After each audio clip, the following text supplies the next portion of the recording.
வார்த்தைகளுக்கு நாம் திருப்புவோம். 1 தீமோத்தேயு 6ஆம் அதிகாரம் 20வது வசனம் வாசிப்போம். ஒப்புவிக்கப்பட்டதை நீ காத்துக்கொண்டு கேடான வீண் பேச்சுகளுக்கும் நாணமென்று பொய்யாக பேசியிருக்கிற கொள்கையின் விபரீதங்களை விளக்கு. அதுக்கு ஸ்தோத்திரம் உண்டாகட்டும். ஓ தீமோத்தேயுவே, ஓ சாம்ராஜே, நீங்க உங்க பேரை சொல்லுங்க. எல்லாரும் சொல்லுங்களேன். ஓ சாம்ராஜே, நீங்க எல்லாரும் உங்க பேரை சொல்லுங்களேன். உன்னிடத்தில் ஒப்புவிக்கப்பட்டதை காத்துக்கொள், நீ காத்துக்கொள். சீர்கேடான வீண் பேச்சுகளை விட்டு விலகி ஞானம் என்று போய் பெயர் பெற்றிருக்கிற கொள்கையின் விபரீதங்கள் எல்லாவற்றையும் விட்டு நீ விலகு. 2 தீமோத்தேயு 1ஆம் அதிகாரம் 14வது வசனம். உன்னிடத்தில் ஒப்புவிக்கப்பட்ட அந்த நற்பொருளை நமக்குள்ளே வாசம் பண்ணுகிற பரிசுத்த ஆவியினாலே காத்துக்கொள். உன்னிடத்துல எல்லாமே கொடுத்துட்டேன்ற, உனக்கு ஆல்ரெடி எல்லாமே கிவன். நீ பிறக்கிற முன்னாலேயே நீ இந்த பர்பஸ்கா பிறக்கிறாய், உனக்கு இதெல்லாம் கொடுக்கப்பட்டாயிற்று. பெற்றுக்கொண்டு அதை காத்துக்கொள்ளுதல் மிக முக்கியமான காரியம். பெற்றுக்கொள்ளுதல் மிக முக்கியம். பெற்றுக்கொண்டிருக்கிறேன் என்பதை காண்பது முக்கியம். பெற்றுக்கொண்டதை காத்தாலே போதும், ஆசீர்வாதமா இருப்போம். பெற்றுக்கொண்டேன் நினைக்கிறதே இல்லை, எனக்கு இதெல்லாம் கொடுக்கப்பட்டிருக்கிறது என்று உணர்கிறது இல்லை. பெற்றுக்கொள்ளவில்லை என்றுதான் நம்ம ஜெபம் பண்ணிட்டு இருக்கோம். எனக்கு அது வேணும், இது வேணும், அது இல்ல, இது இல்லாண்டவரே, அப்படி இருக்கு, இப்படி இருக்கு. அப்படி செபிக்கிற பிள்ளைகள் கவனிக்கைய கேட்கிறோம். ஜெபம் பண்ணணும் கண்டிப்பா. அது ஆண்டவரோடு உள்ள உறவு, ஐக்கியம், அந்த பிரசன்னத்துல அவருடைய ஆவியில கனெக்ட் பண்ணப்பட்ட வாழ்க்கை, அதை இழந்துடக்கூடாது. ஆனா எனக்கு இப்படி இருக்கப்பா, அப்படி இருக்கப்பா அப்படின்னா இத்தனை ஆண்டுகளாக ரட்சிக்கப்பட்டு சத்தியத்துல கட்டப்படவில்லை என்று அர்த்தம். ஹலோ, ரட்சிக்கப்பட்டு மணல்ல தான் திரும்ப திரும்ப உட்கார்ந்து இருக்கிறோம். மணல்ல கட்டின வீடு, அஸ்திபாரம் இல்லாத வீடு உடைஞ்சுக்கிட்டே இருக்கும். ஐயோ, பெருங்காற்று வீசுதே, உடைஞ்சு விழுதே, அப்பா எனக்கு கட்டித்தாரோம், அப்பா அது இல்ல இது இல்ல. திரும்ப திரும்ப சத்தியத்தை கேட்டு திடப்பட்டு நின்றால், கால் ஊன்றி திடனாக சத்தியத்தை கை கொண்டால் எதுவுமே உடையாது. சத்தமா சொல்லுங்க. மத்தேயு எழுதின சுவிசேஷம் 7ஆம் அதிகாரம் 24ஆம் வசனம். ஆகையால் நான் சொல்லிய இந்த வார்த்தைகளை கேட்டு, நான் சொல்லிய இந்த வார்த்தைகள் சத்தியங்கள், சத்தியங்களை கேட்டு இவைகளின்படி செய்துட்டேன் அப்படின்னா நான் தூணாக இருக்கிறேன், விலக மாட்டேன். அன்னை கேட்டேன், நான் புரிச்சுட்டேன், அதை கடைபிடிக்கிறேன், ஒரு சத்தியத்தின் தூணாக இருக்கிறேன். வாசிங்க. இவைகளின்படி செய்கிறவன் எவனோ அவனே கன்மலையில கட்டுகிறான். அவன் விட மாட்டான். சத்தியத்தை கேட்டு ஸ்ட்ராங்கா நிக்கிறான். அப்படிதான் பைபிள் சொல்லுது, இப்படிதான் உபதேசம் பண்ணுது, வேத வசனங்கள் சொல்லுது, ஆண்டவர் சொல்லி இருக்கிறார் என்று எவ்வளவு காற்றடிச்சாலும், எவ்வளவு சூழ்நிலை மாறினாலும் உறுதியாக நிற்கிறவன் விடமாட்டான். ஆமென் சொல்லுங்க. அடுத்த வசனம் வாசிப்போம். 26வது வசனம். நான் சொல்லி இந்த வார்த்தைகளை கேட்டு இவைகளின்படி செய்யாதிருக்கிறவன் எவனோ அவன் தன் வீட்டை மணலின் மேல் கட்டின புத்தியில்லாத மனுஷனுக்கு ஒப்பிடப்படுவார். நான் சொல்லியது பல தடவை கேட்கிறாங்க, 1000 முறை கேட்டாலும் அதை கடைபிடிக்கிறதுல, தூணாக நிக்கிறதுல, நிலைநாட்டுறது இல்ல, வாழ்றது இல்ல. வாழாதவங்க அவங்க மணல்ல கட்டுக்கிறாங்க.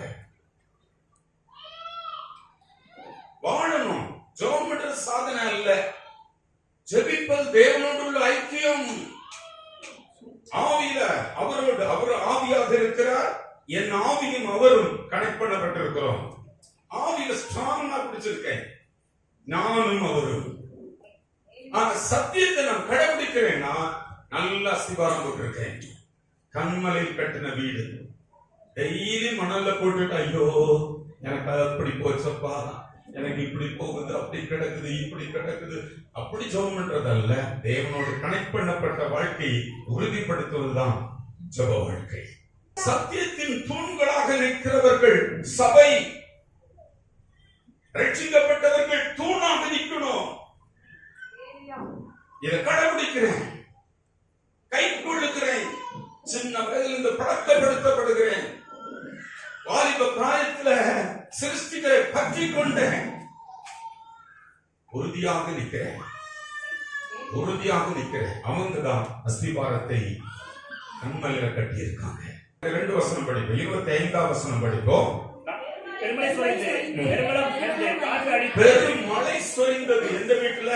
கண்மலையில. சத்தியத்தை கேட்டு ஸ்ட்ராங்கா நிக்கிறவங்க என்ன நிலைமை வந்தாலும் பெருமழை சொரியுது, காற்று அடித்து காற்று அடிக்குது, அந்த வீட்டின் மேல் மோதி அந்த வீட்டுல மோதுது, அது விழவில்லை. அது விழல. வாசிக்க. ஏனென்றால் அது கண்மலையின் மேல் அஸ்திவாரம் போடப்பட்டிருக்கிறது. அந்த கண்மலையில கட்டப்பட்டவர்கள் ஒரு நாளும் எந்த இருளான இடத்துல கொண்டு போட்டாலும் விழமாட்டாங்க. சொல்லுங்க, எந்த இடத்துல கொண்டு போட்டாலும் விழவே மாட்டாங்க. ஏன்னா சத்தியத்துல நிக்கிறாங்க. ஆமென் சொல்லுவோமா? 27வது வசனம் பெருமழை வாசிப்போம். சொரிந்து பெருவெள்ளம் வந்து காற்று அடித்து அந்த வீட்டின் மேல் மோதின போது அது விழுந்தது, அது விழுந்தது, விழுந்து முழுவதும் அழிந்தது. முழுவதும் அழியுது, வீடுகள் அழியுது, வாழ்க்கைகள் அழியுது, போராட்டங்களா இருந்து தாக்கு பிடிக்காம நிக்குது, சத்தியத்தில் நிக்கிறது இல்லை, சத்தியத்தை கற்றுக்கொள்ள விரும்புறதில்ல.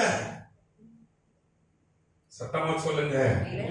அவங்க மணல்ல கட்டிட்டே இருக்காங்க. டெய்லி ஜெபம் பண்ணா மட்டும் போதும் இல்லை, ஜெபம் பண்ணா மட்டும் போதும் இல்லை, சத்தியத்தை கடைபிடித்து ஆண்டவரோடு கூட இருக்கிறவர்கள் ஜெபித்தா போதும். அவங்க மணல்ல கட்டிட்டு விழுந்து கிடந்து ஐயோ ஐயோ பரிதாப ஜெபம் பண்ண வேண்டிய அவசியப்படாது. சத்தமா சொல்லுங்க. ஹல்லேலூயா. கர்த்தருக்கு ஸ்தோத்திரம் உண்டாகட்டும். இன்று நாம் வாசிப்போம் 1 தீமோத்தேயு 5ஆம் அதிகாரம் 22வது வசனத்தை வாசிப்போம். 5:22. ஒருவன் மேலும் சீக்கிரமாய் உன் கைகளை வையாது,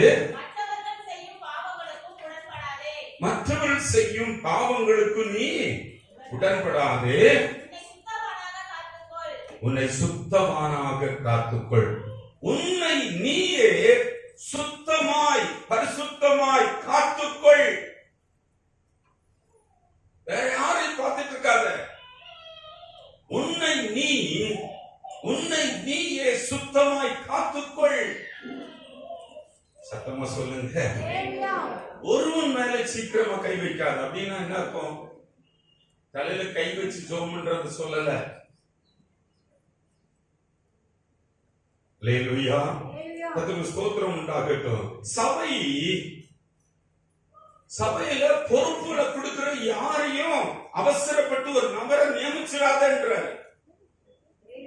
அவசரப்பட்டு யாரு கையில இந்த பொறுப்பை கொடுத்துறாத. அந்த பொறுப்புக்கு தூணாக இருக்கிறவரிடத்துல இந்த பொறுப்பை கொடு. சத்தமா சொல்லுங்க. அவசரப்பட்டு உன் கையை வச்சிடாதன்னு சொல்ற அர்த்தம் அதுதான். அல்லேலூயா. மற்றவர்கள் செய்கிற எந்த பாவத்துக்கு நீ உடன்படாதே.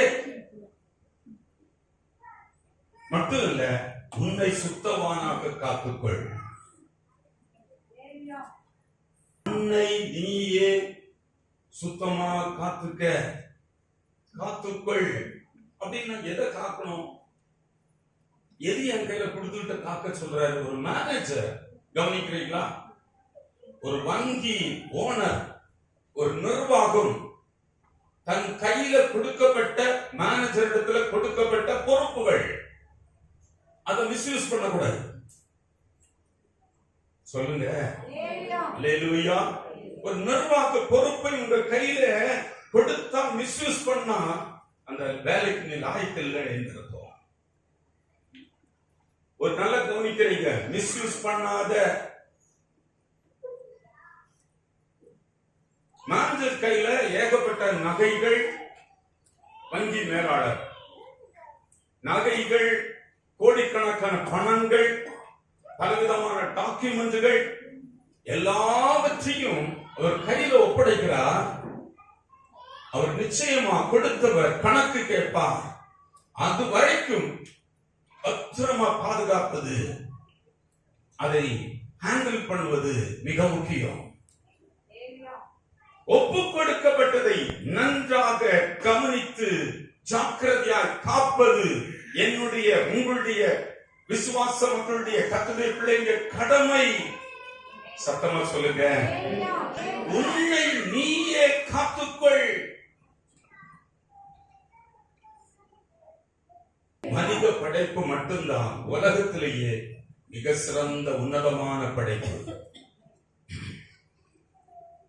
ஏதாவது ஒரு நாட்டுல சேர்ல உட்கார்ந்து ஒரு குரங்கு உட்கார்ந்து ஆளுதுன்னு யாராவது சொல்லுவீங்களா? ஒரு சிங்கம் உட்கார்ந்து இருக்கு, ஒரு புலி உட்கார்ந்து இருக்கு, ஒரு கோழி உட்கார்ந்து இருக்கு, ஒரு பறவை, ஒரு மிருகம். இந்த உலகத்துல ஏதாவது மரமோ செடியோ கொடியோ பொருளோ சேர்ல உட்கார்ந்து ஆளுதா? ஆளக்கூடிய ஒரு உன்னதமான படைப்பு மனித படைப்பு. கர்த்தருக்கு ஸ்தோத்திரம் உண்டாகட்டும். பவுலப்போஸ்தலன் தனக்கு பிரியமான குமாரன் தீமோத்தேயு, தம்ம விசுவாசத்தில் இளம் சீசனாகி தீமோத்தேயுவை பார்த்து சொல்கிறார், சபை பொறுப்புகளை கொடுக்கிறார், சபையுடைய பொறுப்புகளை கையில் ஒப்படைக்கிறார். கடைசி நாட்கள் வருது, இவர் போக போறாரு, பொறுப்பு ஒப்படைக்கிறார், நிர்வாகத்தை ஒப்படைக்கிறார். தனிப்பட்ட ஆவிக்குரிய வாழ்க்கையை பற்றி சொல்லி ஆலோசனை கொடுக்கும் போது சொல்கிறார், உன்னை நீயே சுத்தமாய் காத்துக்கொள். ஒரு தேவ பிள்ளை தன்னுடைய சிந்தையை, நடத்தையை, சொல்லை, பேச்சை, வாழ்க்கையை காத்துக்கொள்ள வேண்டியது அவசியமாக இருக்கிறது. கவனிக்கிறீங்களா? உங்க கையில கொடுத்திருக்கிற வாழ்க்கைய உங்க கையில கொடுத்திருக்கார், நீ காத்துக்கணும். 1 தெசலோனிக்கேயர் 5ஆம் அதிகாரம் 23வது வசனத்தை 2வது பகுதியை வாசிப்போம். உங்கள் ஆத்மா சரீரம் முழுவதும் நம்முடைய கர்த்தராகிய இயேசு, உங்கள் ஆவி, ஆத்மா, சரீரம் முழுவதும் நம்முடைய கர்த்தராகிய இயேசு கிறிஸ்து வரும் வரைக்கும் குற்றமற்றதாய் இருக்கும்படிக்கு காக்கப்பட வேண்டும். உன் கையில என்ன கொடுத்திருக்கிறேன் முதல்ல தெரியாம இருக்கிறோம். அப்படியே எழுந்துறோம், போறோம், சாப்பிடுறோம், வர்றோம், வேலை பார்க்கிறோம், ஏனோதான் இருக்கிறோம். கவனிக்கிறீங்க, முதல் வாரத்துல உன் குடும்பத்தை நீ காத்துக்கணும். உனக்கு குடும்பம் உன கையில கொடுத்திருக்கிறேன். அல்லேலூயா. உனக்கு கணவரை கொடுத்திருக்கேன், காத்துக்க. உனக்கு மனைவியை கொடுத்திருக்கேன், காத்துக்க. உனக்கு பிள்ளைகளை கொடுத்திருக்கிறேன், காத்துக்க. உனக்கு அப்பா அம்மாவை கொடுத்திருக்கிறேன், காத்துக்க என்பதை குறித்து பார்த்தோம். போன வாரத்துல ரட்சிக்கப்பட்ட பிள்ளைகளுக்கு கிறிஸ்துவே உனக்குள் கொடுக்கப்பட்டிருக்கிறார், காத்துக்க என்று நம்ம கேட்டோம். ஆமென் சொல்லுவோமா? இதை கவனிக்கிறீங்க. உன்னுடைய ஆவி, உன்னுடைய ஆத்மா, சரீரம் முழுவதையும் கர்த்தராகிய இயேசு கிறிஸ்து வருகிற நாளில உன்னுடைய கணக்கு கேட்பேன். He is the owner of your land. உன்னுடைய ப்ராப்பர்ட்டி, உன்னுடைய சரீரத்திற்கு அவர் ஓனர். உன்னுடைய ஆவி, ஆத்மா குற்றமற்றதாக இருக்க வேண்டும். அவர் கணக்கு கேட்பார். எனக்கு கொடுக்கப்பட்ட சரீரத்தை குறித்த கணக்கு கேட்பார். எனக்கு கொடுக்கப்பட்ட ஆவியை குறித்த கணக்கு கேட்பார். என்னுடைய ஆத்மாவை குறித்த கணக்கு கேட்பார். சத்தியத்தை நல்லா கவனிச்சீங்கன்னா, என் ஆவி, ஆத்மா, சரீரத்தை எப்படி நான் காக்கணும், இது எனக்கு கொடுக்கப்பட்டிருக்கு. சத்தமா சொல்லுங்க, கொடுக்கப்பட்டிருக்கிறது.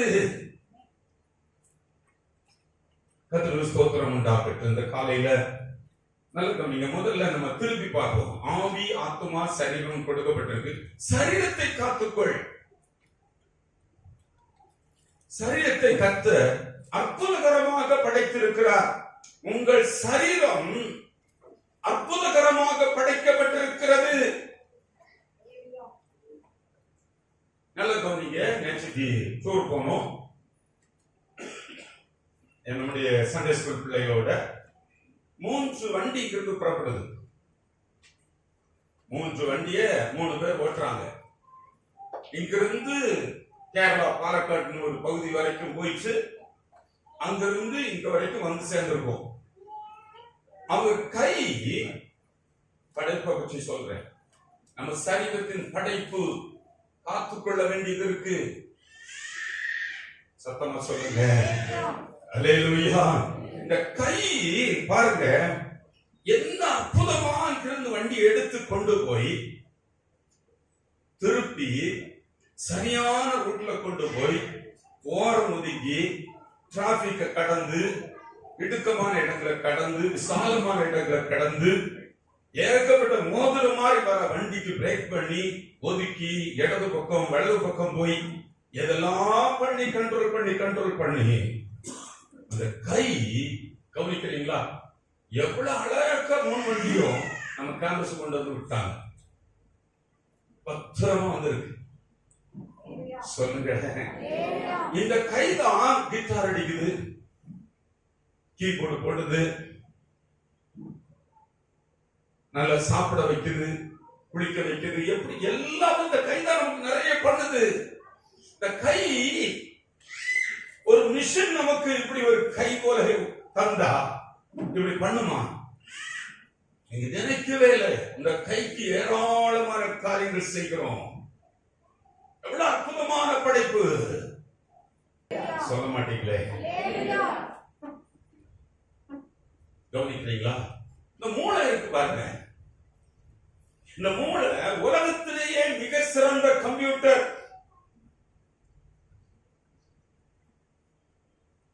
இந்த டிரைவிங்ல அந்த மூளை எவ்வளவு கவனமா கவனித்து காரியங்களை நடக்குது பாருங்க. இந்த மூளை தான் கையை என்ன செய்யுது? அப்படி திரும்பிக்க கவனமான ரைட் போடு, லெப்ட்ல திரும்ப, ரைட்ல போ. ஒவ்வொரு நாளுக்கும் இந்த மூளை மட்டும் எத்தனை லட்சக்கணக்கான காரியங்களை செய்து முடிக்குது. சிறந்த ஒரு கம்ப்யூட்டர் இந்த கம்ப்யூட்டர் தான். படைப்பு, சரீரத்தின் படைப்பை பற்றி லைட்டா சொல்றேன். நம்ம யோசிக்கிறதே இல்லை. எனக்கு இருக்க மூளை, எனக்கு கொடுக்கப்பட்ட அந்த கை, சரியா? பாருங்க, நம்ம சரீரத்துல மிகப்பெரிய சிறந்த ஃபில்டர் என்ன தெரியுமா? சிறுநீரகம், கிட்னி. நமக்கு கடல்ல இருக்கிற உப்பு யாராவது குடிச்சு பார்த்திருக்கீங்களா?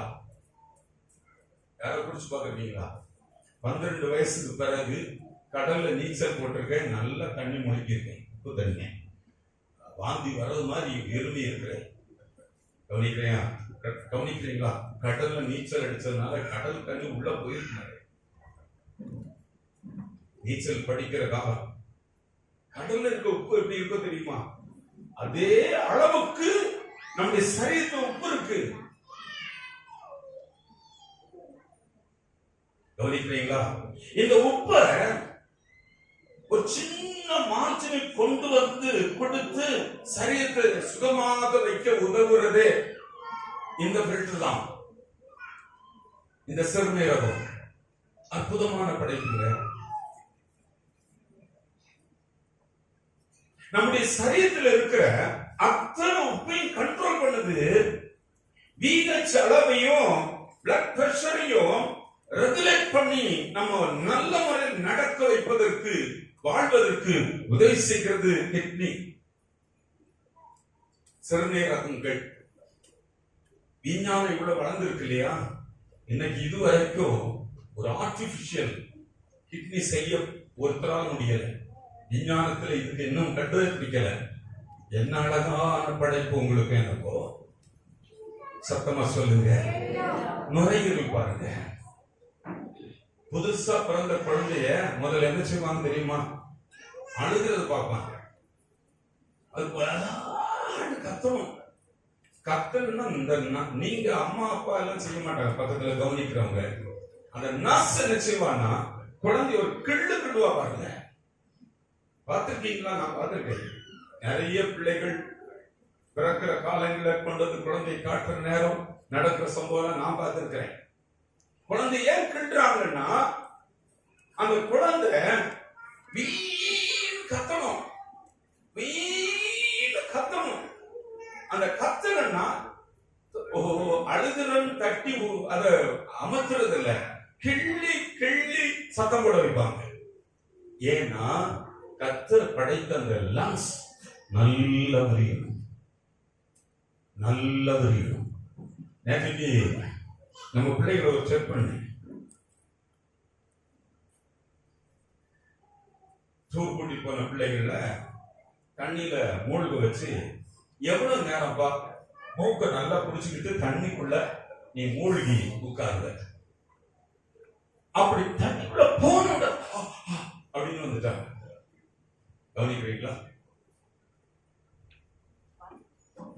3, 5, 7, 8 நிமிஷம் எல்லாம் தண்ணிக்குள்ள நான் இருக்க முடியும். மூச்சுடா எத்தனை பேரால இருக்க முடியும்? அப்படி இருக்க முடியுதுன்னா உங்க லங்ஸ் நல்லா விரிஞ்சிருக்குன்னு. ஹல்லேலூயா, சத்தமா சொல்லுங்க ஹல்லேலூயா. அது ஒரு சில பிள்ளைங்க கொஞ்சம் தாக்கு பிடிச்சாங்க, 1 நிமிஷம் 1.5 நிமிஷம் எல்லாம் உட்கார்ந்து இருந்தாங்க. கவனிக்கிறீங்களா? லங்ஸ் என்ன அற்புதமான படைப்பு தெரியுமா? எனக்கு கவனிங்க, டென்னிஸ் கோர்ட்டு அந்த அளவு எத்தனை பேருக்கு தெரியும் தெரியாது. நீளம் 78 அடி, அகலம் 36 அடி, 2800 ஸ்கொயர் ஃபீட்டுக்கு மேல அந்த டென்னிஸ் கோர்ட் அளவு. 2400 ஸ்கொயர் ஃபீட் நம்ம இருக்கிறது. 2800 ஸ்கொயர் ஃபீட் அளவுக்கு நம்ம லங்ஸ் உள்ள அவ்வளவு பெருசா இருக்கு. ஹலோ, காற்றை இழுத்தா உள்ள எல்லாம் சுத்தம் பண்ணுது. ஆமென் சொல்லுவோமா? தினமும் சுவாசிக்கிற போது 70% நம்ம உடம்பு என்ன செய்யுது? அது நல்ல ஏற உள்ள கொண்டு போய் உடம்பெல்லாம் கொண்டு போய் சுத்தம் பண்ணுது. சரீரத்தை காத்துக்க.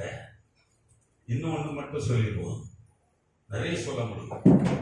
அற்புதமான படைப்பு உன் சரீரம். உன் கையில கொடுக்கப்பட்ட சரீரத்தை நீ காத்துக்கணும். இது விஞ்ஞானத்தை பற்றி சொல்லிட்டு இருக்கேன், பைபிள் சொல்றதையும் பார்க்க போறோம். உன்னுடைய இருதயம் பாருங்க, நம்ம உடம்புடைய மிகப்பெரிய என்ஜின் இருதயம் தான்.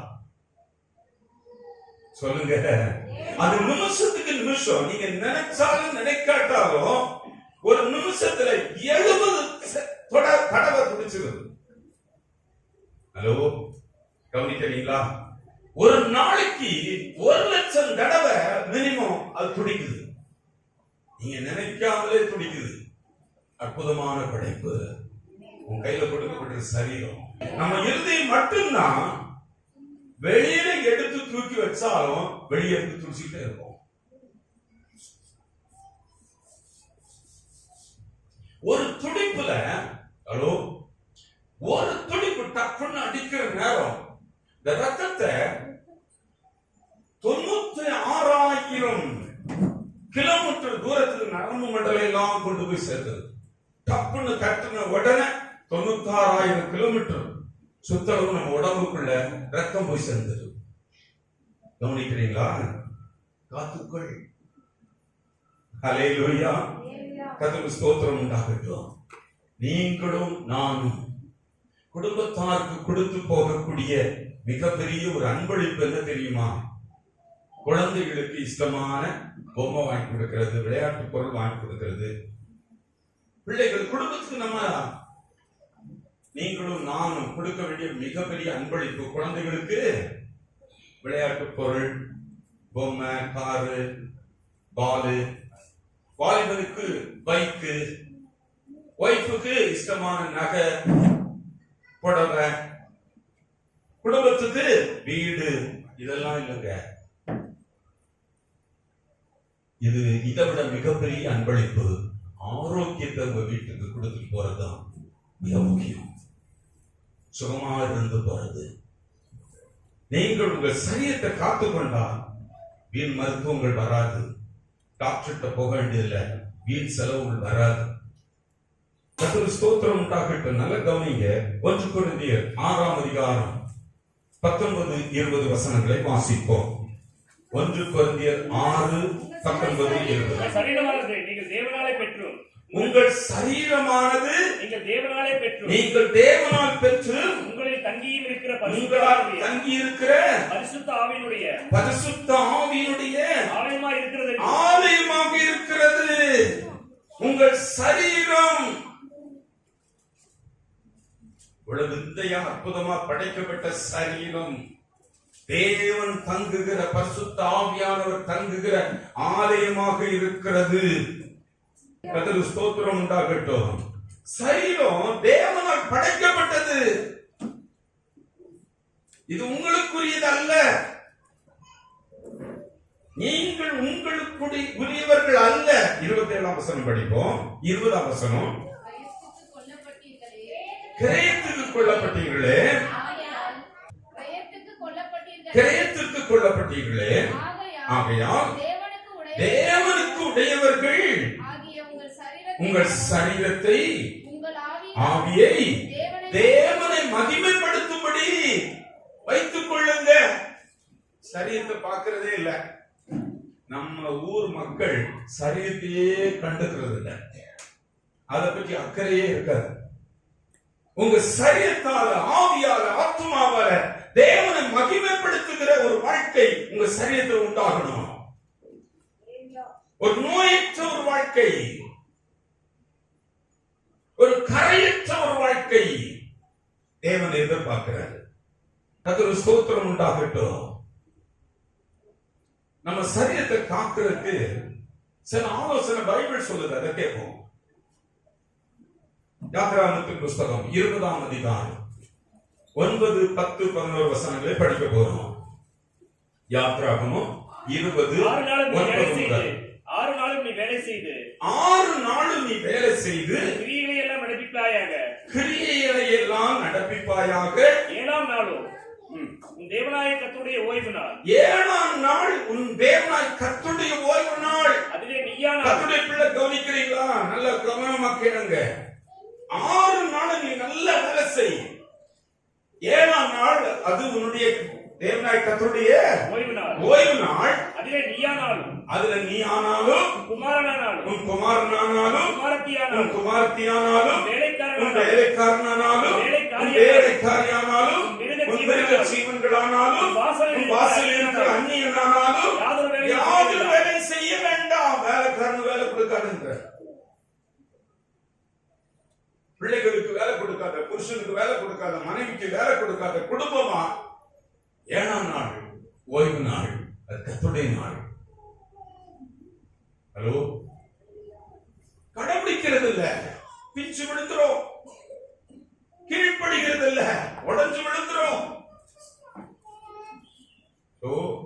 சரீரத்தை காத்துக்கொள், வேலை செய்யணும். 6 நாளும் கவனிக்கிறீங்களா? 6 நாளும் நல்ல வேலை செய். 6 நாளும் நேர்மையா வேலை செய், உண்மையாக வேலை செய், கடினமா உழை. 6 நாளும் அசால்ட்டா வேலை செய்யாத, நேர்மையா வேலை செய், ஹார்ட் ஒர்க் பண்ணு. நேர்மையா வேலை செய்யறேன்னா நான் ஒரு மாதிரி பொறுப்புல சரியா நான் கடைபிடிக்கலன்னா இங்க ஒரு கொஞ்சம் வரும், அங்க பல ஆயிரம் மடங்கா போயிடும். கவனிக்கிறீங்களா? இங்க வாங்குவோம், என்னது உல்டா பண்ணி எனக்கு கொடுக்கப்பட்ட மேனேஜர் போஸ்ட சரியா பயன்படுத்தல, இதுல அது வருது இது வருதுன்னு இதுக்குள்ள நிற்போம். ஆனா என் கையில இருந்து ஏகப்பட்டது போயிடும். சொல்லுங்க, நேர்மையா உழைக்கிறது. சின்ன வயதுல இருந்து நேர்மையாக உழைப்பது 6 நாள் உடைய வேலை நாள். அப்போ ஞாயிற்றுக்கிழமை வேலை செய்யாம இருந்தா கஸ்டமர்ஸ் போயிடுவாங்க. ஹலோ, 7ஆம் நாள் ஆண்டவர் கொடுக்கிற நாள்ல நான் அதை பண்ணலன்னா, இது பண்ணலன்னா என் வருமானம் எல்லாம் போயிடும், ஆட்சி எல்லாம் போயிடும். நீ கர்த்தரை நம்புனா 7ஆம் நாள் உனக்கு வரக்கூடிய எந்த நபரும் வெளியே போக மாட்டாங்க. இந்த 6 நாளும் உன்னோடு கூட இருப்பாங்க. ஹல்லேலூயா. கர்த்தருக்கு ஸ்தோத்திரம் உண்டாகட்டும். நீ கீழ்ப்படிந்தால், கர்த்தருடைய நாளுக்கு கீழ்ப்படிய ஆரம்பித்தால் ஆசீர்வாதம் உன் மேல தங்கும், இல்லைன்னா சாபம் தங்கும். சொல்லுங்க தெளிவா. ஆண்டவருடைய வார்த்தை கீழ்ப்படிக்கிறேன்னு சொல்லி கீழ்ப்படிய பழகிவிட்டால் என் மேல் ஆசீர்வாதம் தங்கும். நான் கீழ்ப்படிய மறுத்தால் என் மேல அந்த ஆசீர்வாதம் வராத, சாபம் தான் தங்கும். கடைபிடிங்க. இத போட்டு இழந்துகிட்டு இன்னைக்கு எல்லாம் வர மாதிரி ஓடிக்கிட்டு கடைசியில நிறைய கொண்டு ஆஸ்பத்திரி கொடுக்கணும். சரீரத்தை காத்திட முடியல. நோய்வாய்ப்பட்ட பிறகு ஆண்டவரே கூப்பிட முடியல. பாதிக்கப்பட்ட பிறகு என் சுகம் வரல. ஆவியினால, சரீரத்தினால, ஆத்மாவினால கரையற்றவர்களாக நான் நல்லா இருக்கணும்னா 6 நாள் நல்லா ஹார்ட் ஒர்க் பண்ணணும். சோம்பல் தனத்தை இந்த 6 நாளை காட்டாதீங்க. நீதிமொழிகள் 6ஆம் வசனம் முதல் 10ஆம் வசனம் 11ஆம் வசனம் வரைக்கும் படிச்சு பாத்தீங்கன்னா தெரியும்.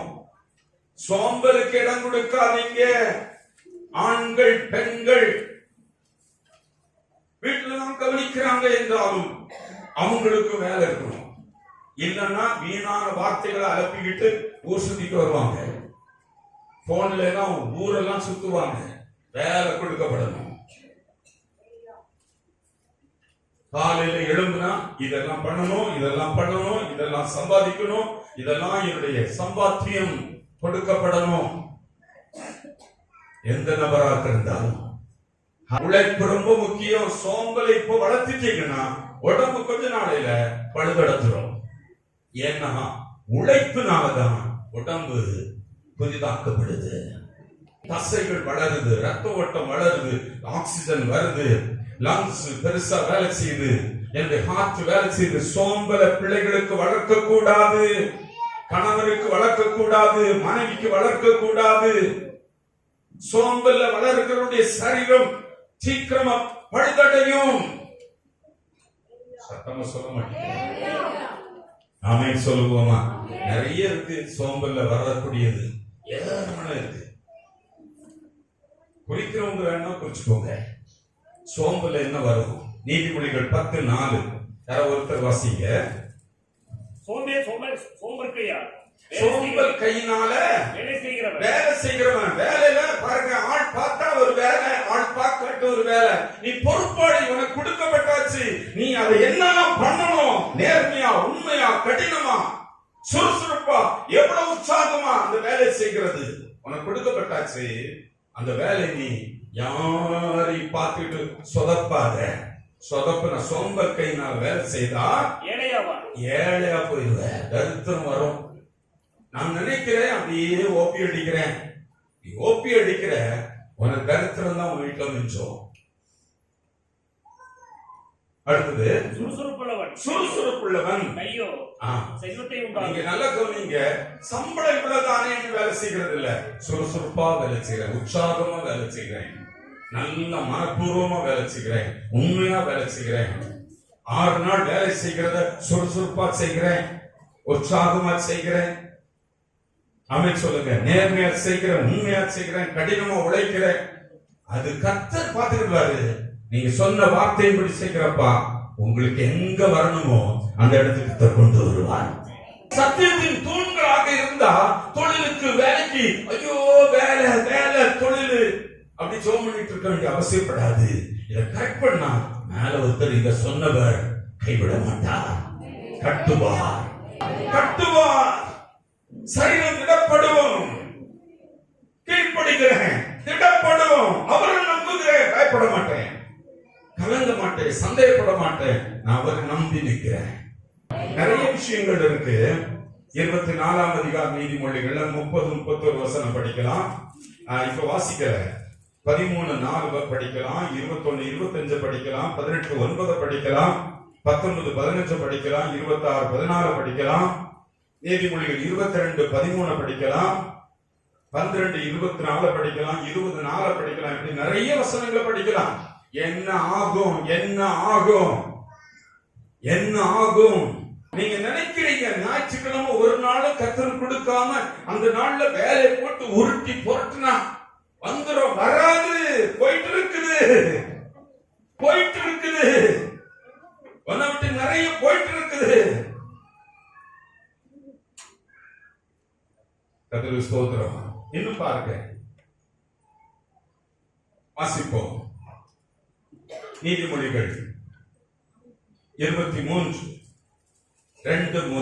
நீ போதன பிரியனாய் இருந்தால், நீங்க சாப்பாட்டை குறித்து பேசுற. உணவு தேவன் நமக்கு கொடுத்த மிகப்பெரிய ஆசீர்வாதம். உணவு, சாப்பாடு ரொம்ப முக்கியம், அது மிகப்பெரிய ஆசீர்வாதம். ஆனாலும் சாப்பாடு பசிக்கேற்ப சாப்பிடணும், மிதமிஞ்சி சாப்பிடக்கூடாது. அதுக்குதான் சொல்றாரு, வாசிக்க 23ஆம் அதிகாரம் 2வது வசனம். நீ போதன பிரியனாய் நீ போஜன பிரியனாக இருந்தால் தொண்டையிலே கை வை, கத்தி வச்சிரு, கட்டுப்பாடு வைன்றாரு. போஜன பிரியன் அப்படி வளராத குழந்தைகள், அப்படி வளர்க்காதீங்க. கடையில போய் நல்ல ஸ்நாக்ஸ், தெருக்கடையில ஊர்ல உள்ள எல்லா சமையல் சாப்பாடையும் வாங்கி நறுக்கு நறுக்கு நறுக்கு அரைச்சி அரைச்சி கொட்ட விடாதீங்க. கர்த்தருக்கு ஸ்தோத்திரம். அது ரொம்ப பிடிக்கும் பிள்ளைக்கு. அதை ஒண்ணு வாங்கி கொடுத்துட்டா அவங்க சத்தம் இல்லாம இருப்பான். கொடுக்காதீங்க. போஜன பிரியம் வளர வேண்டாம். சரியான நல்ல உணவுப் பொருட்கள், இயற்கையா கிடைக்கிற உணவுப் பொருட்களை வாங்கி சாப்பிட பழகுங்க. கெமிக்கல் சேர்ந்தது. சத்தமா சொல்லுங்களேன். பேல் பூரி, பானி பூரி, பீஸா, பர்கர், என்ன பர்கர், வேற என்னெல்லாம் இருக்கு சொல்லுங்க. ஏகப்பட்டது இருக்கு. எத்தனையோ விதமான ஸ்நாக்ஸ் இருக்கு. கெமிக்கல்ஸ். பழங்கள் பழுக்க வைக்கிறது கெமிக்கல், பழங்களை பாதுகாக்கிறது கெமிக்கல். இயற்கையான உணவை வீட்டுல சமைச்சு சாப்பிடுறதுக்கு திட்டமிடுங்க. கடையில காட்டுக்கறிகள் வாங்க வேண்டாம். போஜன பிரியன் ஆகாதீங்க, உடம்பு போயிடும். சிலர் சின்ன வயசுல இருந்து சிக்கன் சிக்கன் சிக்கன் சிக்கனை சிக்கனப்படுத்துங்க. சிக்கனை சின்ன பொம்பளை பிள்ளைகளுக்கு கொடுத்து கொடுத்து வளர்த்து சிக்கன் ருசியில வளர்ந்து கல்யாணம் பண்ணி கொடுத்த பிறகு பல வருஷம் குழந்தை இல்லாம இருக்கிறாங்க. குழந்தை ஆகுறது இல்லை. உங்களுக்கு தெரியாது, அந்த கோழிக்கு முட்டை உருவாக கூடாதுன்னே அந்த மெடிசன் போட்டு வளர்க்கிறான். ஹலோ, சரீரத்தை காத்துக்கொள். எங்கேயாவது வெள்ளக்கோழி, பிராய்லர் கோழி முட்டை போட்டு பார்த்திருக்கீங்களா? ஏன் முட்டை போட மாட்டேங்குது தெரியுமா? அது போடுற ஊசியே முட்டை உருவாக்குது. கர்த்தருக்கு ஸ்தோத்திரம். நிறைய பேர் பாதிக்கப்பட்டிருக்காங்க. பொம்பளை பிள்ளைங்க குழந்தை ஆகிறது. ஆண்கள் சிக்கன் நல்லா அடிங்க. குழந்தை இல்லாம இருக்க காரணமும் ஆண்களுக்கு காரணம் தான். இருக்கீங்களே, பாஸ்டர் புதுசா பிரசவம் பண்றாரு. நீ சரீரம் காக்கப்படணும். ஏன்னா தேவனை மகிமைப்படுத்துகிற சரீரமா கடைசி வரை நீ இருக்கணும். உன் சரீரம் இருக்கணும். உன் காரியங்கள் நடக்காம போகுது, கெட்டு போகுது, பாதிக்கப்படுற உன் சரீரம் பாதிக்கப்படுது. அதற்கு நீ உடந்தையாக இருக்கிறது என்று பாதிக்கப்படுற உடந்தைகளை உன்னை விட்டு அகற்று. சத்தமா சொல்லுங்களேன். நீ போஜன பிரியனாக வளராத. தொண்டையில கத்தி வை. உன் போஜனத்தை, அவன் போஜனத்தை நீ இச்சியாத. அது கள்ள போஜனம். நல்ல ருசியா இருக்கும். இன்னைக்கு ஒரு கப்பு வாங்கிடுவோம், இன்னைக்கு ஒரு பிளேட் வாங்கிடுவோம், ருசியா இருக்கும். கள்ள போஜனம், உனக்கு எடுக்கிற போஜனம். லிஸ்ட் போட்டு ஒதுக்கி வெளியே வா. பிலிப்பியருக்கு எழுதின நிருபம் 3ஆம் அதிகாரம் 18-19 வசனங்களை வாசிப்போம். ஏனெனில் அநேகர் வேறு விதமாய் நடக்கிறார்கள். அவர் கிறிஸ்துவின் சிலுவைக்கு பகைஞர் என்று உங்களுக்கு அநேக தரம் சொன்னேன். இப்பொழுதும் கண்ணீரோட சொல்லுகிறேன். அவர்களுடைய முடிவு அழிவு. அவருடைய உங்கள் முடிவு யாருக்கு முடிவு அழிவு? வாசிங்க. அவருடைய முடிவு அழிவு. அவருடைய தேவன் வயிறு. அவங்க வயிறு எப்ப பார்த்தாலும் வயிற்று சிந்தனை தான், சாப்பாட்டு சிந்தனை. சாப்பாடு சாப்பாடு சாப்பாடு. அவங்களுடைய தெய்வம் யாரு? வயிறு. வயிறு. அதுக்காக சாப்பிட்டாங்க சொல்லல. 3 வேளை தவறாம சாப்பிட்டுங்க, சரியான ஆகாரம் சாப்பிடுங்க. நம்ம ஊர்ல காட்டு சாப்பாடுகள் ஏராளம் குஞ்சு கிடக்கு. அல்லேலூயா. தெருக்கள்ல, வீதிகள்ல, ஸ்ட்ரீட்ல ஏகப்பட்டது கிடக்கு. கவனம் செலுத்துங்க, காத்துக்கொள்ளுங்க, காத்துக்கொள்ளுங்க. உங்க சந்ததி இல்லாம போறத கவனம் செலுத்துங்க. அவர்கள் தேவன் வயிறு, அவருடைய மகிமை, அவருடைய லட்சையே. அவர்கள் பூமிக்கு அவங்க எடுத்து பூமிக்குரிய காரியங்களை மட்டும் சிந்திக்கிறாங்க. இன்னைக்கு சாப்பாடு இருந்தா போதும், சாப்பாட்டுக்கு உழைக்க போறேன், சாப்பாட்டுக்கு உழைக்க போறேன். சோறு இருக்கணும், கறி இருக்கணும், அது இருக்கணும், இது இருக்கணும், இதுக்காக சாப்பிட போறேன்.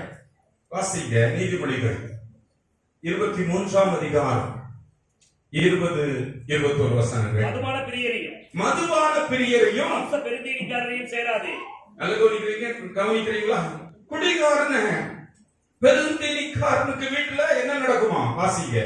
மதுபான பிரியரையும் மாம்ச பெருந்தீனிக்காரனையும் சேராதே. குடியனும் போதன பிரியனும் தரித்திரராவார்கள். ஒரு குடிகாரன் இருக்கிறான கண்டிப்பா தரித்திரம் இருக்காது. சாபம் குடிச்சதுனால இல்ல, தேவன் கீழ்ப்படியாம குடிக்கிறவன் வீட்டுல கண்டிப்பா சாபம் இருக்கு. தரித்திரம் வந்துதான் ஆகும். படிச்சு பாருங்க அந்த வசனத்துல. குடியனும் போஜன பிரியனும் குடியனுக்கு வீட்டுல நீங்க 1000 தான் உழைச்சாலும் தரித்திரம் அந்த வீட்டுல சாபமாக இருக்கும். சொல்ல மாட்டீங்களே? அல்லேலூயா. ஏன் வீட்டுல தரித்திரம்? குடிக்கிற. ஏன் வீட்டுல தரித்திரம்? ஸ்மோக் பண்ற. உன் உடம்புக்கு நரம்பு மண்டலத்துக்குள்ள ஸ்மோக் உள்ள போகுது, அது பிளாக் பண்ணும். அல்லேலூயா. ஏராளம் பேசிட்டு இருக்கலாம். சரீரத்தை நீ காத்துக்கணும். 1 கொரிந்தியர் 10ஆம் அதிகாரம் 31ஆம் வசனம். ஆவியார் நீங்கள் புசித்தாலும் குடித்தாலும் எதை செய்தாலும் எல்லாவற்றையும் தேவனுடைய மகிமைப்படும்படி நீங்க இருக்கணும். புசிக்கிற சாப்பாடு இச்சையோட சாப்பிடக்கூடாது. கட்டுப்பாடுகள் கொண்டு வரணும், ஒழுங்குபடுத்தணும். ஹல்லேலூயா. வீட்டுல ஆகாரங்களில் ஒழுங்குபடுத்தல் தேவை. சரீரம் காக்கப்பட வேண்டும், சோம்பல் வரக்கூடாது. வீட்டுல பூ போல பொட்டு போல வச்சுக்கோங்க. நோய்களெல்லாம் சுமக்க போறாங்க. ஹல்லேலூயா. சொல்ல மாட்டீங்களே? கவனிக்கிறீங்களா? எதை செய்தாலும் சாப்பிடுறது, நான் புசிக்கிறது, தண்ணி குடிக்கிறது எல்லாமே. தண்ணி குடிக்காமலே நிறைய பேர் சும்மா இருப்பாங்க. அவங்க கண்டிப்பா நோய்கள் வரும் நாட்கள்ல நரம்பு மண்டலம் சுருங்கி போயிடுச்சு, ஹார்ட் சுருங்கிடுச்சு, ரத்த ஓட்டம் இல்ல, போக போக தான் நடக்கும். தண்ணி போதுமான அளவு குடிச்சிடணும். நோய் இல்லாம சரீர சீராக பயன்படுத்தணும்னா தண்ணி குடிக்கணும். சொல்லுங்களேன். தானியல் பாருங்க, சாப்பாட்டுல கட்டுப்பாடு வைக்கிறார்.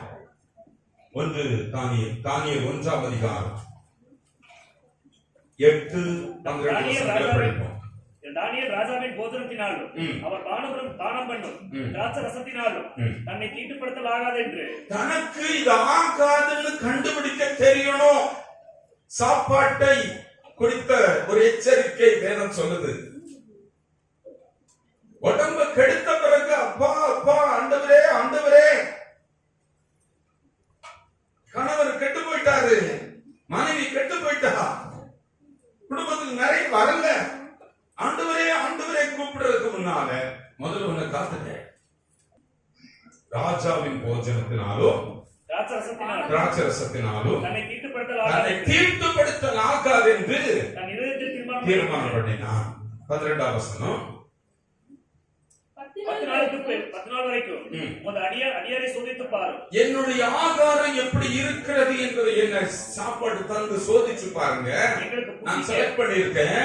எங்களுக்கு புசிக்க பருப்பு முதலான மரக்கறி காய்கறிகள் குடிக்க தண்ணீரையும் தந்தா போதும். எங்க முகக்களையை பாருங்க. அல்லேலூயா. 12, 15, 17 வசனங்களை பாருங்க. 10 மடங்கு காரிய சமர்த்துகளாக இருந்திருக்காங்க. உங்க முகக்களைகளை பார்த்தா அவ்வளவு ஆரோக்கியமா இருந்திருக்காங்க, பிரகாசமா இருந்திருக்காங்க. சாப்பாடு, உணவு கட்டுப்பாடுகள், ஒழுங்குகள் மிக முக்கியம். ஒவ்வொரு வீட்டிலும் ஆகாரங்கள் ஒழுங்குபடுத்தப்படுதல் ரொம்ப முக்கியம். அல்லேலூயா. அவங்க சரீரம் புஷ்டியாக இருக்கு, ஆரோக்கியமா இருக்காங்க. அவங்க ஞானம், அறிவு மற்ற எல்லாரும் விட 10 மடங்கு வித்தியாசமா இருக்காங்க. அவங்க கர்த்தர் வெளிப்பாடு கொடுக்கிற தீர்மானம் பண்ணுகிறாங்க. ஏதோ ஒண்ணு சாப்பிட்டு எப்படியோ போன இல்ல. கவனிக்கிறீங்களா? நிறைய பேர் சாப்பாடு ஒழுங்க கவனிக்காதவங்க இருக்காங்க, டைமுக்கு சாப்பிடாதவங்க இருக்காங்க. நோய் தான் வரும். சரீரத்தை கவனிக்கவும் வேணும், காத்துக்கொள்ளணும். அதே நேரம் தேவையில்லாத விஷயங்களை தவிர்க்கவும் வேணும். ஆமென் சொல்லுவோமா? அல்லேலூயா. ஒரு நேர கூழுக்காக குப்புற விழுந்தவன் யாருக்கு தெரியும்? சேஷ்ட புத்திர பாகத்தை விட்டுட்டான். 2 மடங்கு சொத்தை இழந்துட்டான். குடும்பத்தின் தலைமை பொறுப்பை இழந்துட்டான். ஒரு நேர பயத்தம் கொடுத்து ஏலி குமாரர்கள் தேவனுடைய ஆலயத்தில் இருந்த கொழுமையான சாப்பாடை எடுத்து நல்லா போட்டு விழுத்தான். சாப்பிட்டாங்க. ஓபினி பினேகாஸ் ஒரே நாள் அவுட்டு. இஸ்ரவேல் புத்திரர் இறைச்சி இறைச்சி இறைச்சி போட்டு தள்ளினாங்க. கடைசியில் ஆண்டவர் பார்த்தார், கொடுத்து தள்ளி மூக்குல வெளியே வந்து தவிர்த்து அளவு கொடுத்துட்டாரு. கடைசியில் என்ன நடந்து தெரியுமா? அந்த உங்க பேர் வச்சாங்க. வாசித்து பாருங்க. எண்ணாகமம் 11ஆம் அதிகாரம் 34ஆம் வசனம். இப்படி சரீரத்த வாழ்க்கையை கெடுத்த பிறகு அப்பா அப்பா அப்பா. ஹலோ, ஒழுங்குபடுத்துதல் வீடுகளில் நடக்கணும். உங்க வீட்டு ஆகாரங்கள், உங்களுடைய சொந்த சரீரம், உங்க குடும்பம், உங்க பிள்ளைகள் பாதிக்கிற ஆகாரங்களை நீங்கள் ஒழுங்குபடுத்த வேண்டும். 11:34. அந்த ஸ்தலத்துக்கு திரும்பவும் வாசிங்க. இச்சித்த ஜனங்கள் அங்கே அடக்கம் பண்ணப்பட்டாங்க. அந்த சாப்பாடு இறைச்சிக்கு அந்த மாதிரி விழுந்து அடிச்சு இறைச்சி இறைச்சின்னு குப்புற அடிச்சவங்களுக்கு அது கொடுத்துட்டாரு. ஆனா எல்லாம் நிறைய எக்கச்சக்கமான ஜனங்கள் அன்னைக்கு மாண்டாங்க. அந்த இடத்துக்கு ஒரு பேர் வைக்கிறாங்க. அந்த ஸ்தலத்திற்கு இச்சைகளின் கல்லறை என்று பேர் வைக்கிறாங்க. கிப்ரோத் அத்தாவா. கிப்ரோத் அத்தாவானா இச்சைகளின் கல்லறை. இச்சித்தவங்களுடைய சாகல் கொடுத்தவங்களுடைய கல்லறை இருக்கிற இடம் பேர் வச்சாங்க. இச்சைகளிலிருந்து வெளியே வரணும். வெறும் சாப்பாடு, மாம்ச இச்சைகளிலிருந்து வெளியே வரணும். தீர்மான கட்டுப்பாடுகள் உண்டாகணும். உங்களுக்கு கொடுக்கப்பட்ட அந்த சரீரத்தின் நற்பொருளை காத்துக்கொள்ளணும். உங்களால முடியலையா? உங்களுக்குள்ள இருக்கிற பரிசுத்த ஆவியினால் உங்களை காத்துக்கொள்ளுங்கள். கர்த்தருக்கு ஸ்தோத்திரம். உணவு, சரீரத்தை காத்துக்கொள்ள 3வது. முதல்ல காத்துக்கொள்றதுக்கு வேலை செய்யணும். வேலை செய்யாம அப்படியே சோம்பலா கொண்டு நடந்துட்டு கடைசியில எனக்கா சோமனுக்க, எனக்கு இடுப்புல பிடிக்குது, முதுகு தண்டுவடம், மூட்டி, கை, காலு, தசை, அந்த நரம்புல அப்படி இருக்குது இப்படி இருக்குது, கொழுப்பு கரைய மாட்டேங்குது. ஏன் கொழுப்பு கரையல? வேலை செய்வது இல்ல. கொழுப்புக்கு எனர்ஜி நல்லா வேலை செய்து கரைஞ்சாதான் நல்ல ரத்தம் சுத்தமா இருக்கும். இல்லன்னா கொழுப்பு எல்லாரும் போய் ஒட்டிக்கணும். காட்டி ஏறிடுச்சுன்னா உங்களால அப்படி இப்படி ஆயிரம் நோய்வாய்ப்பட்டுரும். சத்தமா சொல்லுங்களேன். 2வது நமக்கு தேவை உணவுல ஒழுங்கு. 3வது நமக்கு தேவை சரியான தூக்கம். அதே கவனிக்கிறீங்களா? ஹலோ, சரியான தூக்கம். நிறைய பேர் தூங்குறது இல்ல. ஏன்? நிறைய விஷயங்களை காத்து கொள்ளாதனால நைட்டு தூக்கம் வர்றதில்ல. ராத்திரி எல்லாம் என்னமோ ஓடுற மாதிரியே பார்த்துட்டு இருப்பாங்க. மகனை பற்றி, மகளை பற்றி, சாப்பாட்டை பற்றி, கடனை பற்றி, வேலையை பற்றி. காத்து கொள்ளாத உங்க வீட்டுல தூக்கம் வராது. நிறைய விஷயம் காத்துக் கொள்றது இல்ல. சங்கீதங்களின் புத்தகம் 127 சங்கீதம் 2வது வசனம். 127 சங்கீதம் 2. கர்த்தர் நகரத்தை காவாராகி காவலாளர் வைத்திருக்கிறது விருதா. நீங்கள் அதிகாலையில எழுந்து நேரப்பட வேலையில தரித்திருக்கிறது. வருத்தத்தின் அப்பத்தை சாப்பிடுறது காலையில் எழுந்து வேலைக்கு போயிட்டேன், பெருசு இல்ல. இன்னைக்கு உங்களுக்கு அது ருசியா தெரியும். காலையில் எழும்புறேன், பைபிள் படிக்கல, ஜெபம் பண்ணல, காலையில ஆண்டவரை தேடல, முதலிடம் ஆண்டவர் கொடுக்கல. நான் எல்லாம் எழும்புன உடனே பல்லு விளக்கணுனோ இல்லையோ, மூஞ்ச கழுவணுனோ இல்லையோ, களத்துல போயிட்டேன்.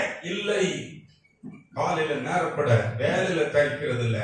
காலையில் அதிகாலை தேடுகிறவன், அதிகாலை தேடுறவன். ஆமென் சொல்லுவோமா?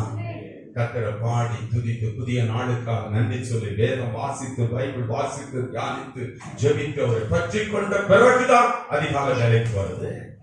ஆமென் சொல்லுங்க. வேலையில தரித்திருந்து வருத்தத்தின் அப்பத்தை சாப்பிடுகிறது விருதா. அவரே தமக்கு இப்படி பிரியமா நடக்கிற பிள்ளைகளுக்கு இன்பமான நித்திரையை அளிக்கிறார்.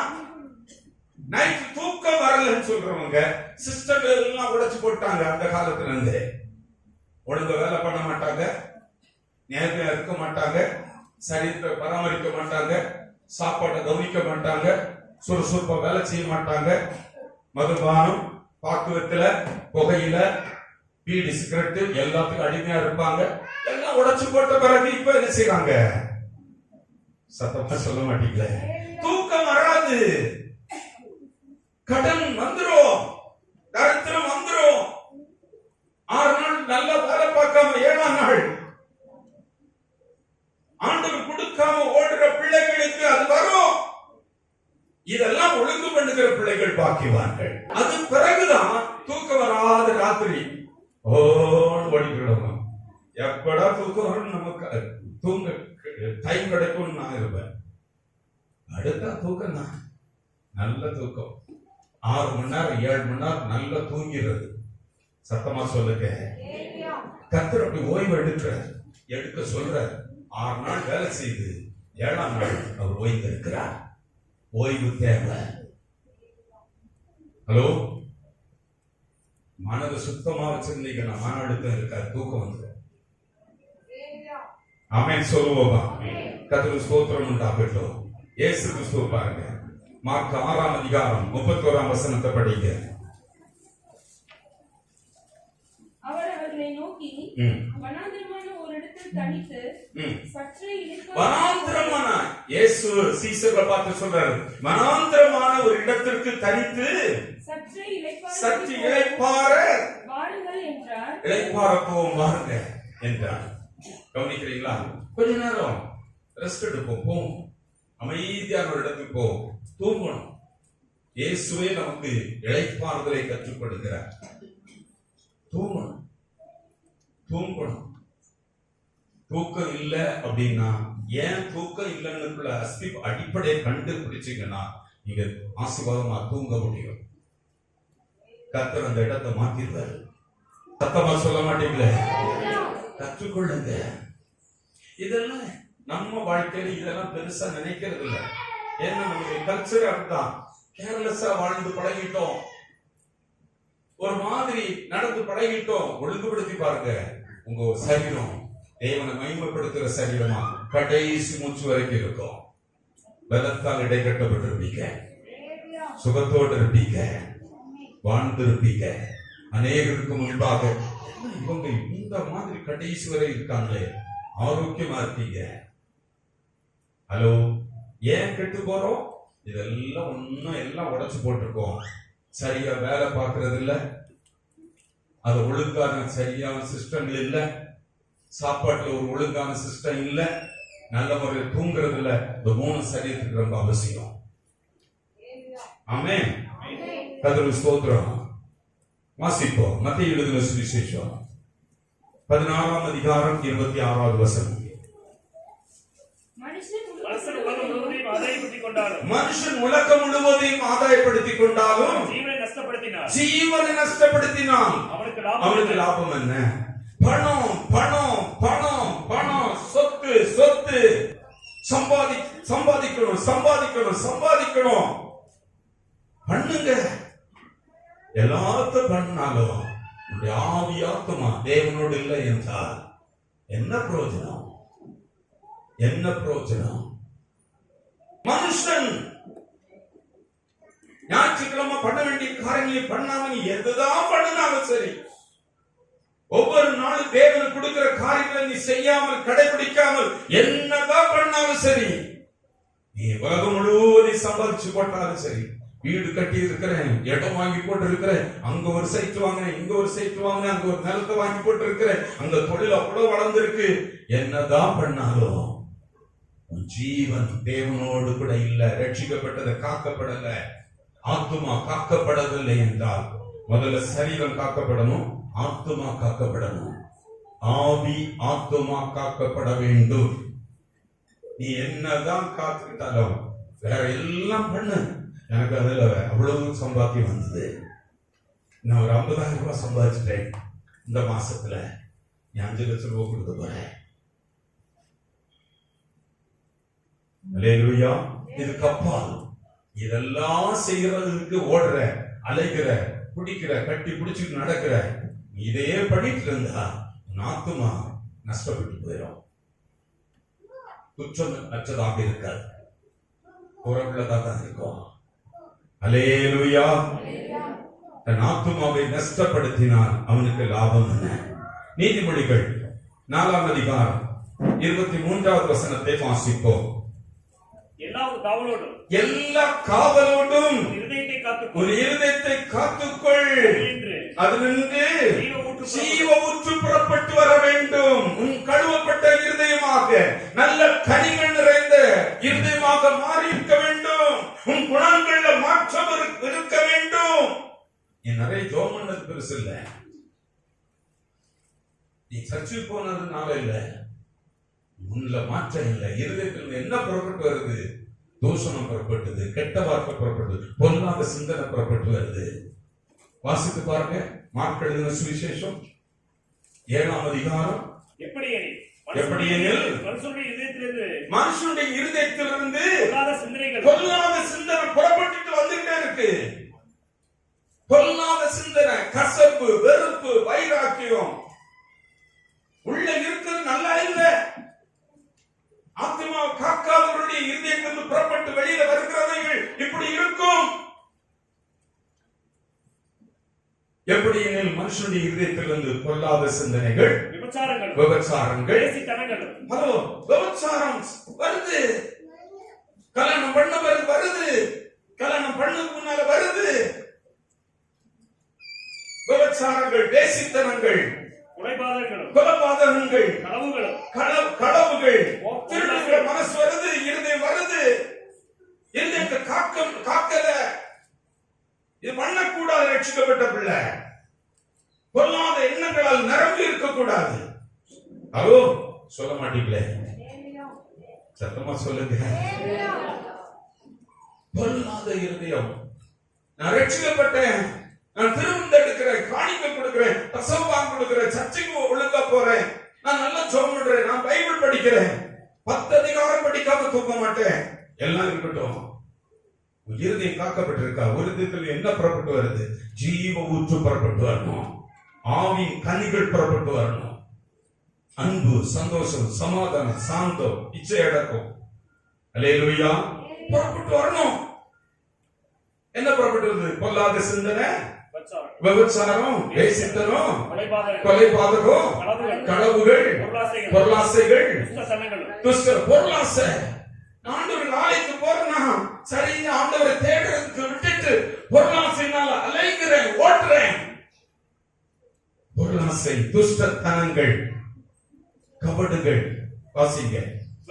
கபடுகளும் பொருளாசைகளும் துஷ்டத்தனங்களும் கபடும் காமவிகாரங்கள், வன்கண்கள், குரோதங்கள், கவனிக்கிறீங்களா?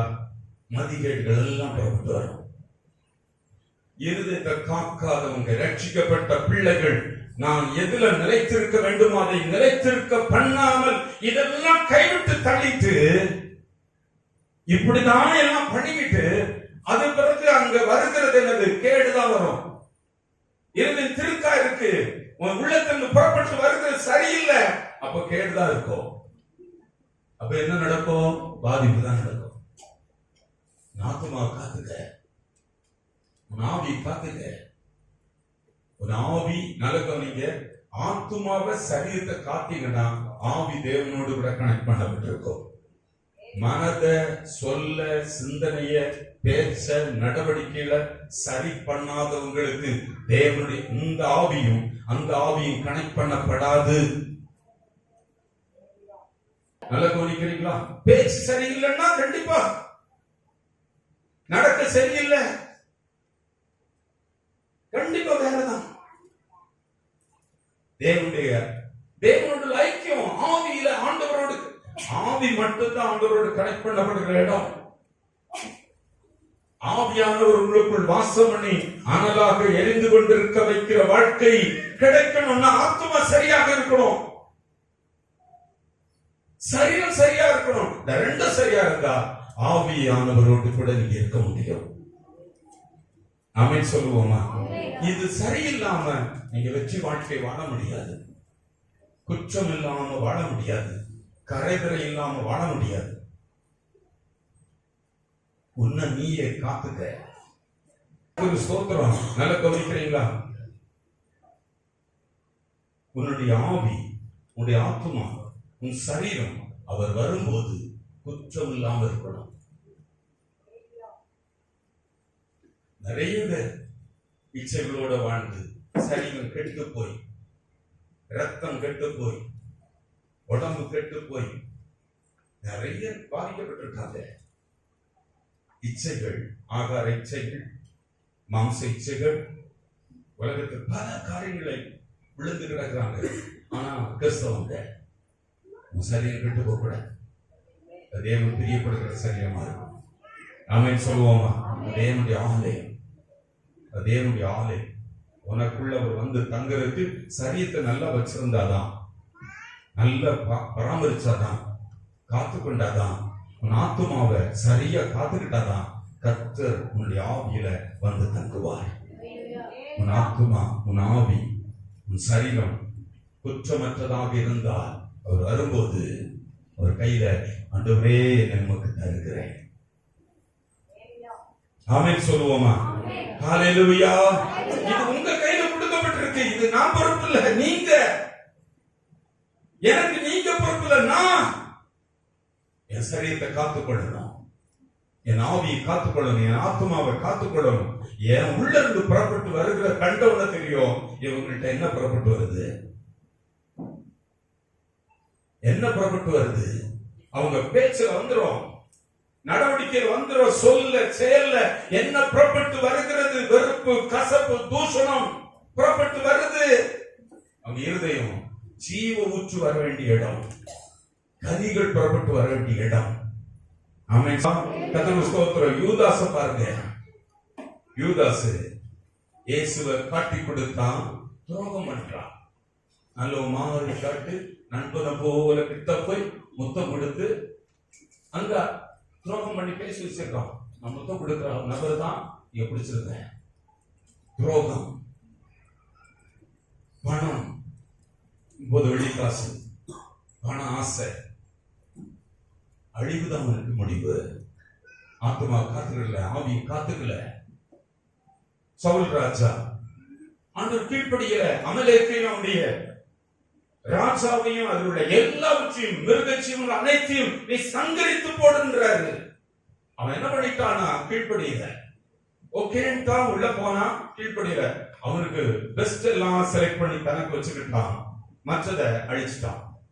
கத்துக்கிட்ட நடிக்கிறான், டபுள் வேஷம், ரெட்ட வேஷம், ராஜ கிரீடம் போயிட்டு அபிஷேகத்தை இழந்தான்.